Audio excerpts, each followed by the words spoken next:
राधे राधे। कार्तिक महात्म्य का पहला अध्याय इस प्रकार है।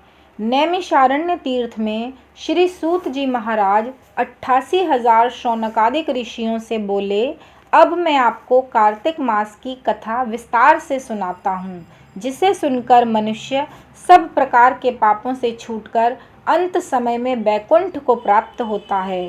सूत जी बोले, श्री कृष्ण जी से आज्ञा लेकर देवर्षि नारद के चले जाने पर सत्यभामा प्रसन्न होकर लक्ष्मीपति भगवान से कहने लगी, हे नाथ, मैं धन्य हुई, मेरा जीवन सफल हो गया। मेरे जन्मदाता भी धन्य हैं, जिन्होंने मुझ जैसी त्रैलोक्य सुंदरी को जन्म दिया, जो आपकी 16,000 रानियों के मध्य में आपकी परम प्यारी पत्नी बनी। मैंने वह कल्प वृक्ष आदि पुरुष आपके साथ नारद जी को विधि पूर्वक दान में दे दिया, परंतु वही कल्प वृक्ष मेरे घर लहराया करता है, जिस बात को मृत्युलोक में कोई भी स्त्री नहीं जानती। हे त्रिलोकीनाथ, मैं आपसे कुछ पूछना चाहती हूँ। आप मुझे विस्तार पूर्वक कार्तिक महात्म्य की कथा सुनाओ, जिसको सुनकर मेरा हित हो तथा जिसके करने से कल्प पर्यंत भी आप मुझसे विमुख न हों। सूत जी बोले, सत्यभामा के ऐसे वचनों को सुनकर हंसते हुए श्री कृष्ण जी सत्यभामा का हाथ पकड़कर तथा अपने सेवकों को वहीं रोककर विलास युक्त अपनी पत्नी को कल्प वृक्ष के नीचे ले गए और हंसकर कहने लगे कि हे प्रिय, 16,000 रानियों में से मुझे तुम प्राणों के समान प्यारी हो। तुम्हारे लिए मैंने इंद्र से तथा देवताओं से भी विरोध किया था। हे कांते, जो बात तुमने पूछी है उन अद्भुत बातों को सुनो।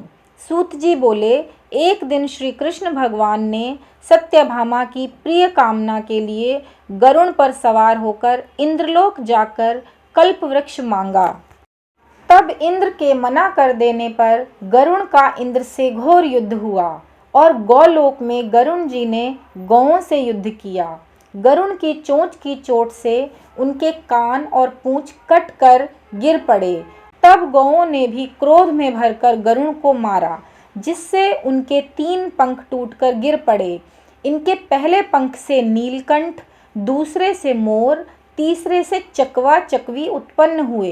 हे प्रिय, मैंने पिछले जन्म में कौन कौन से दान, व्रत व जप नहीं किए हैं, मेरा कैसा स्वभाव था तथा मैं किसकी पुत्री थी और मुझे मृत्युलोक में जन्म लेना पड़ा, मैंने ऐसे कौन से शुभ कर्म किए जिससे आपकी अर्धांगिनी हुई। कृष्ण बोले, हे प्रिय, जो तुमने पूर्व समय में सतयुग के अंत में मायापुरी में आत्रि गोत्र में देव शर्मा नाम का एक ब्राह्मण वेद वेदांत का जानने वाला रहता था। वह रोज अतिथियों की सेवा, हवन और सूर्य भगवान की पूजा किया करता था। उसका तेज सूर्य के समान तेजस्वी था। उसके वृद्धावस्था में गुणवती नाम की कन्या हुई। उसका विवाह उस पुत्रहीन ब्राह्मण ने चंद्र नाम के अपने शिष्य के साथ कर दिया। चंद्र को अपने पुत्र के समान मानता तथा चंद्र भी उसे अपने पिता के समान सम्मान देता था।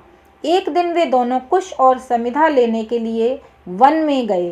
हिमालय की तलहटी में भ्रमण करते हुए उन्होंने एक राक्षस को आता हुआ देखा। उस राक्षस से भय के मारे उनके सब अंग शिथिल हो गए और भागने की सामर्थ्य भी नहीं रही। तब उस काल के सदृश राक्षस ने उन दोनों को मार डाला।